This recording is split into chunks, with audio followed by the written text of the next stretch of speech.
Assalamualaikum warahmatullahi wabarakatuh. Kami dari Program Studi Kesehatan Masyarakat, Fakultas Kesehatan Masyarakat Universitas Sumatera Utara, saya Dr. Insinyur Evi Naria MGes, beserta tim kami, Dr. Devi Nuraini Santi MGes, Ibu Winnie R.E. Tumanggor SKM MPH, dan Ibu Profesor Dr. Randa Nurmaini MKM PhD, kami bersama-sama dengan mahasiswa menyusun video edukasi tentang pemanfaatan maggot dalam pengelolaan sampah organik sebagai salah satu bentuk aksi untuk peduli lingkungan. Halo, aku Gloria MP Siregar dengan NIM 24110. Halo, aku Cisal Sabil Hanafia dengan NIM 24106. Halo semuanya, perkenalkan nama saya Balkis Ismi Zahra dengan NIM 24107. Saya Stella Virginia Sirai dengan NIM 24111. Hai, aku Naila Riyati dengan NIM 24104. Aku Astari Febriana Esya Putri dengan NIM 24102. Hai, perkenalkan nama aku Aila Putri Zuana dengan NIM 24108. Dan aku Naila Azahra dengan NIM 24105. Hai, aku Kisan Penita Sembiring Pandia dengan NIM 24103. Aku Kelly Balkis dengan NIM 24109. Kita simak video ini, kiranya dapat menjadi inspirasi bagi para mahasiswa, pengelola lingkungan, dan masyarakat. Perlu diketahui bahwa Indonesia dijuluki sebagai negara penghasil sampah sisa makanan terbesar kedua di dunia. Sebagian besar sampah tersebut berasal dari rumah tangga sebanyak 35,26% dan dari pasar sebanyak 27,79%. Untuk itu, kami akan memberikan tips cara mengurangi penumpukan sampah tersebut, yaitu salah satunya dengan cara pemeliharaan maggot. Dengan memelihara maggot, maka limbah organik dari sampah rumah tangga akan berkurang, dan tentunya volume sampah yang akan dibuang ke tempat pembuangan akhir akan berkurang juga.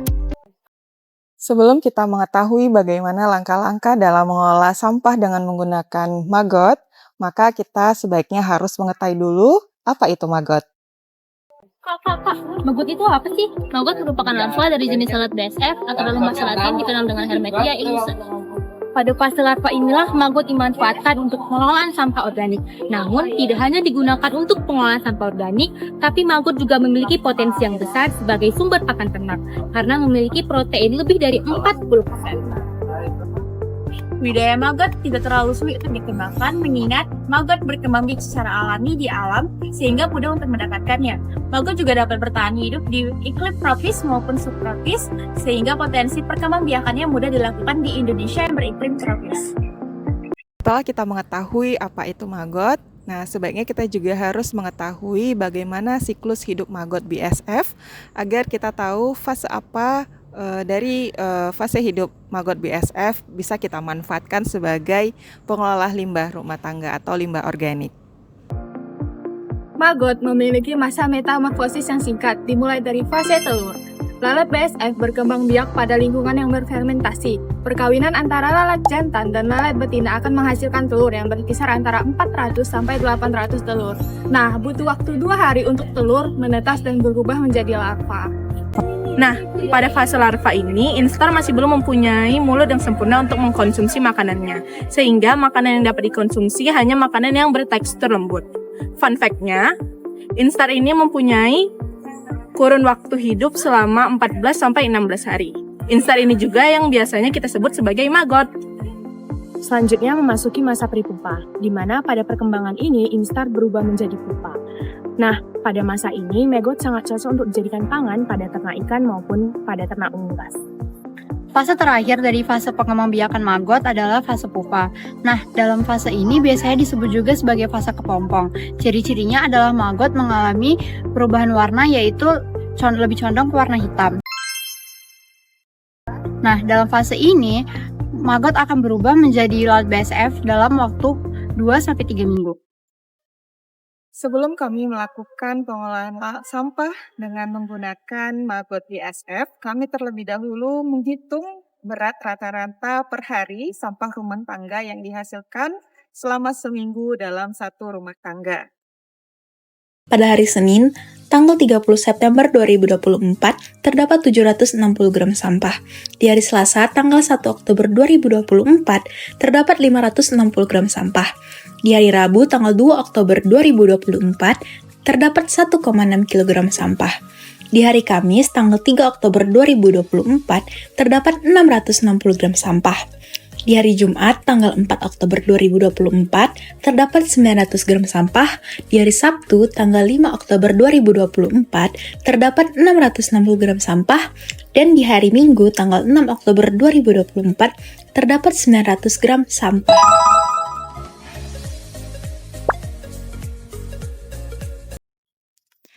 Nah, lalu bagaimana mengelola sampah rumah tangga atau sampah organik kita dengan menggunakan maggot BSF?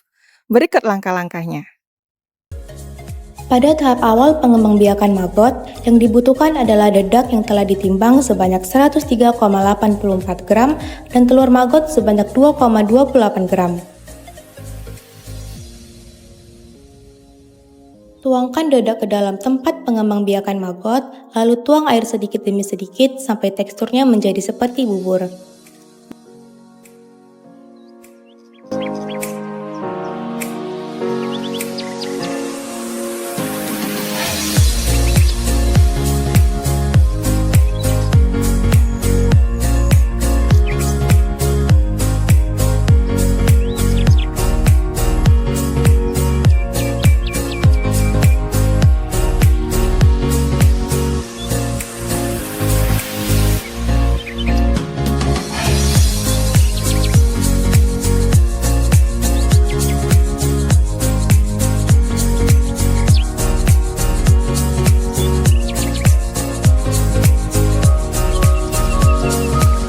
Bentuk cekungan di tengah-tengah bubur dedak, lalu tempatkan telur maggot beserta wadahnya di atas dedak. Membutuhkan waktu sekitar 7 hari hingga telur maggot menetas untuk mengurai makanan. Pemberian pakan dimulai pada tanggal 11 Oktober 2024 dengan berat sampah 900 gram. Pada fase ini disebut dengan fase menetas menuju fase makan atau mengurai sampah. Sampah yang diberikan berupa sampah rumah tangga seperti nasi basi dan sisa makan. Hari kedua pemberian pakan pada tanggal 14 Oktober 2024 dapat dilihat maggot mampu menghabiskan pakan pada hari pertama dengan kurun waktu 3 hari. Total berat makanan pada hari kedua ialah 1,7 kg.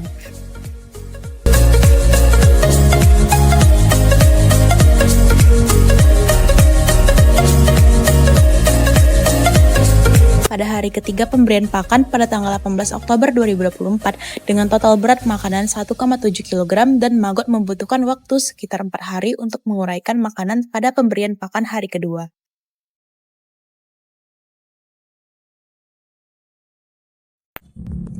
Hari keempat pemberian pakan berjarak 4 hari setelah pemberian pakan terakhir, yaitu pada tanggal 22 Oktober 2024 dengan total berat sampah makanan sebanyak 580 gram.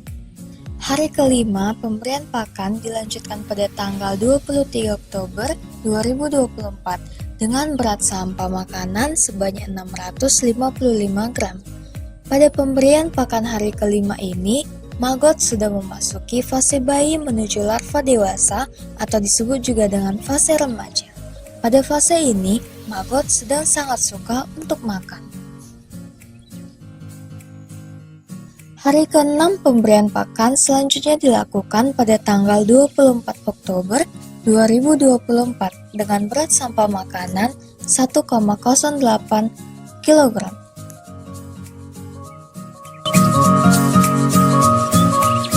Hari ke-7 pemberian pakan dilanjutkan lagi pada tanggal 25 Oktober 2024 dengan berat total sampah makanan sebanyak 3,72 kg.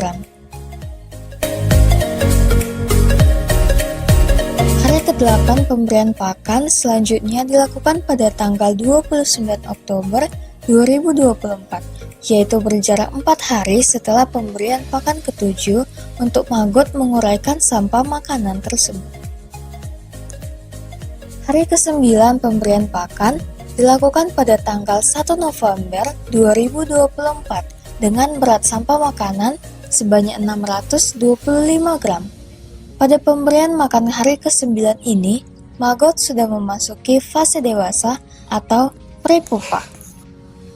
Hari ke-10, pemberian pakan dilanjutkan pada keesokan harinya lagi, yaitu tanggal 2 November 2024 dengan berat sampah sebanyak 505 gram.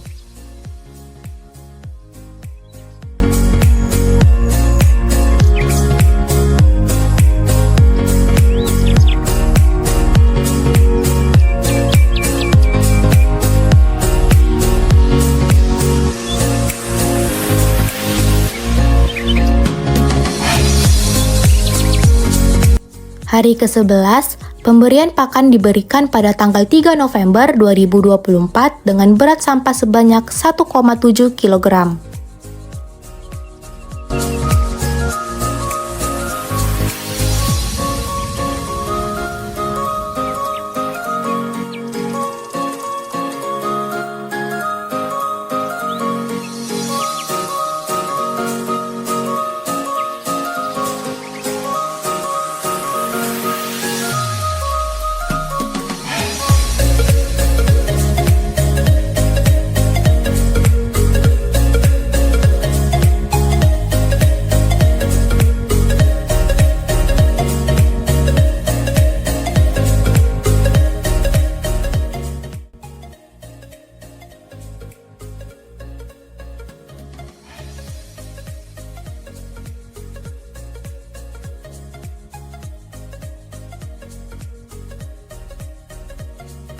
Pemberian pakan hari ke-12 dilakukan pada tanggal 6 November 2024 yang berjarak 3 hari dari pemberian pakan sebelumnya, dengan berat sampah makanan yang diberikan sebanyak 1,4 kg.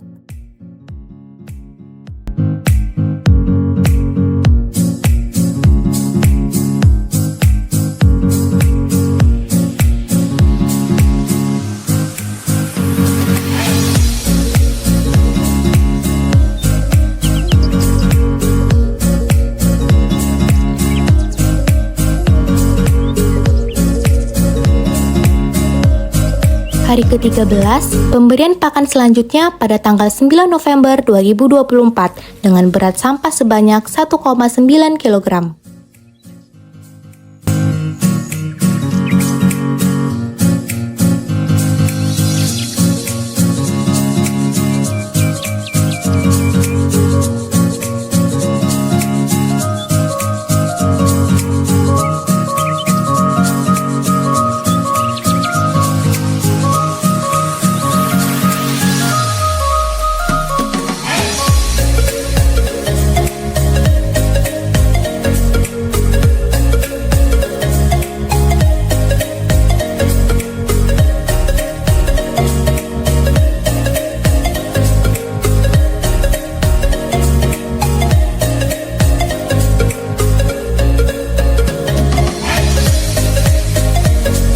Ke-14, pemberian pakan dilakukan selang 3 hari dari pemberian pakan sebelumnya, yaitu tanggal 12 November 2024 dengan berat sampah makanan sebanyak 2,9 kg.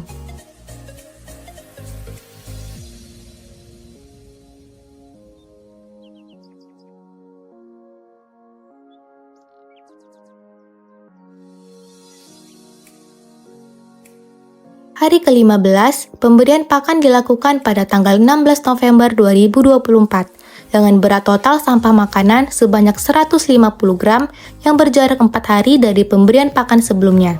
Pemberian pakan hari ke-15 ini juga merupakan pemberian pakan terakhir untuk maggot karena maggot-maggot tersebut sudah mulai banyak yang berubah menjadi hitam karena akan menuju ke fase pupa.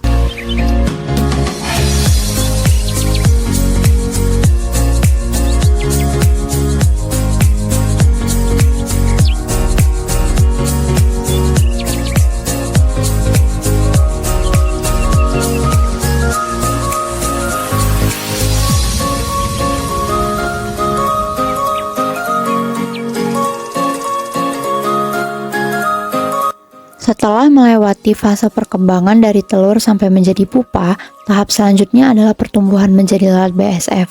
Pada fase ini, lalat maggot dewasa menghabiskan waktunya hanya untuk kawin dengan tujuan bereproduksi. Dan lalat BSF dewasa tidak mencari makanan, karena sumber makanannya berasal dari lemak yang keluar dari dalam tubuhnya sendiri. Hasil perbandingan sebelum menguraikan sampah menggunakan maggot dengan sesudah menguraikan sampah menggunakan maggot adalah sebagai berikut. Sampah sebelum diberikan kepada maggot seberat 6.040 gram dibagi 7 hari menghasilkan 862 gram per hari. Total sampah yang diberikan kepada maggot berseberat 25.000 gram dibagi dengan 35 hari menghasilkan 714 gram per hari.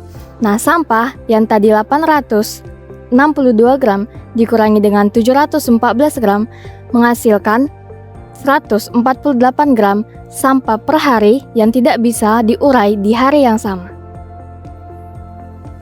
Pemberian pakan kepada maggot ini kami lakukan sebanyak 15 kali dimulai dari 11 Oktober sampai 16 November 2024. Kelebihan dari budidaya maggot adalah maggot bisa mengurai sampah 2-5 kali dari bobot tubuhnya dalam waktu 24 jam. Kemudian, pripupanya maggot bisa kita gunakan sebagai pakan ternak karena memiliki protein yang tinggi loh. Dan saat kulit pupanya sudah terkupas, itu bisa kita gunakan sebagai kompos.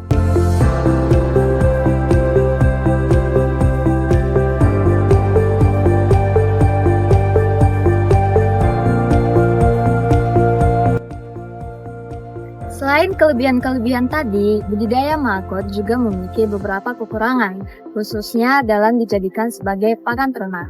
Maggot memiliki kandungan kitin, kalsium, dan abu yang berlebihan yang dapat membuat hewan ternak menjadi terhambat perkembangannya.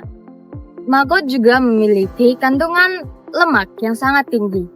Padahal lemak dapat dijadikan batas untuk penggunaan bahan baku di langsung unggas. Nah, selain itu, maggot juga mengeluarkan bau yang sangat menyengat, seperti pakan yang dia makan.